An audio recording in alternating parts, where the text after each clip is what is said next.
Con el título no me refiero a cuándo dejaron de pelear, eso nunca lo han hecho, sino más bien a cuándo se retiraron de primera fila los guerreros Z, la parte combatiente del Dragon Team y por qué, principalmente los terrícolas.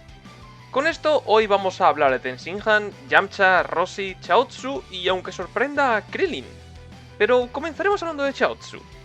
Su historia es bastante trágica, se crió como contraparte de Krillin, aunque cueste creerlo, pues a Toriyama le gustaba mucho hacerlo del dúo de uno bajito y otro alto, y si el bajito de la escuela Tortuga era Krillin y el alto Yamcha, en su escuela rival, la grulla, eran Chaozu y Tien respectivamente. Sin embargo, no vamos a hablar de si es un personaje desaprovechado o no, sino de cómo es alguien psicológicamente roto, cuyos sacrificios no han servido para nada y cómo le afectaron a él y su mejor amigo, Tenshinhan. La primera vez que vimos a Chaozu en acción fuera de un torneo fue contra Piccolo de Iwao. Después de que el Mafuba de Roshi fallase, Tien estaba incapacitado para parar al malvado rey, por lo que él era la única oportunidad que tenía la humanidad. Por desgracia, Piccolo le descubrió y antes de que éste pudiese pedir su deseo, le mató de un golpe. Su siguiente pelea no fue mucho mejor. Sus amigos estaban siendo derrotados, nadie podía hacer nada contra Nappa, y por si fuera poco, Tien ya había perdido un brazo. El sacrificio de Chaozu fue algo increíblemente emotivo, sobre todo si tenemos en cuenta que se inmoló a sabiendas de que ya había revivido una vez y no podría hacerlo de nuevo. ¿Cómo tuvo que sentirse Chaozu en el otro mundo encontrándose con las almas de Tien y Piccolo, sabiendo que su muerte no sirvió para nada? Ahí fue cuando Chaozu dejó de pelear, pero no tanto por decisión propia, sino como por la de su amigo, pues en ambas situaciones fue Tenshinhan quien puso en peligro y provocó su muerte. Fue él quien intentó desesperadamente que pidiese el deseo de acabar con Piccolo, y encima se sacrificó contra Nappa para salvarle a él. Por ello, no le llevó a luchar contra los androides o Cell. Yamcha es el siguiente que trataremos. Realmente el pobre nunca brilló por sus victorias, era el típico personaje usado para ser derrotado en las primeras rondas e imagino que moralmente eso le dejó destruido. Durante el arco de Piccolo tenía la pierna rota y no pudo unirse a los demás, por lo que saber que, de no haber sido por ello, quizá les hubiese ido mejor a los demás, le afectó. Y eso lo vemos contra los Saibamen. Ya lo dijo Krillin tras su muerte. Yamcha sabía que iba a morir, y tenía que revelar para sus amigos qué trucos podían tener bajo la manga. No podía encargarse de ello Krillin, pues ya había sido revivido con anterioridad. Esto obviamente le afectaría, pero el momento en el que realmente se dio cuenta que sus enemigos le superaban fue durante la saga Androide. Número 20 atravesando su pecho tuvo consecuencias nefastas. Su papel era ayudar a buscar a los androides y avisar al resto, pero fue derrotado tan rápidamente que ni de eso fue capaz. Fue eliminado del campo de combate antes siquiera de poder pelear, y ahí acepta su destino. Decide encargarse de llevar a Goku con Chi-Chi para cuidarlo. Va a la arena de Cell por pura necesidad, como ya vimos cuando aceptó ir a la pelea contra los androides pero no pelearía, pues sabe de sobra que no logrará nada. Yamcha es un hombre roto, que nunca ganó nada por mucho que lo intentase, y cuyo único propósito fue descubrir de qué eran capaces los enemigos antes de caer derrotado. Desde entonces está en el grupo y pelea si es muy necesario, pero nunca estuvo al pie del cañón como el resto, listo para enfrentar a las nuevas amenazas que apareciesen. Roshi es especial, ya que no es alguien que se centre en estar peleando, sino como maestro. Sin embargo, no quiere decir que no actúe cuando se le necesita, aunque pasen los años, como vimos cuando el ejército de Freezer llegó a la Tierra, el Torneo del Poder o contra los prisioneros galácticos. Pero todo eso lo cuento como pelear por necesidad sí o sí, ya que eran literalmente la última línea de defensa frente a la destrucción de su planeta y habitantes.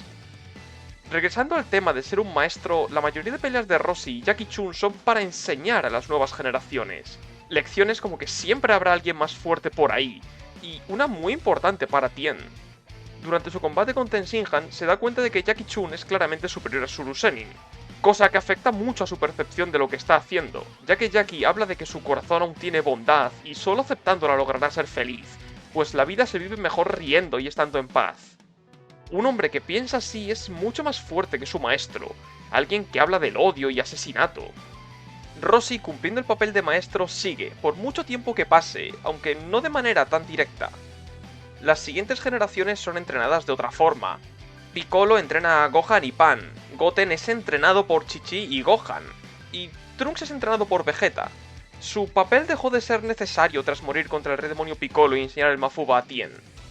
Eso no quiere decir que de vez en cuando no siga dando lecciones, pero ya no es el maestro principal de nadie y él lo sabe.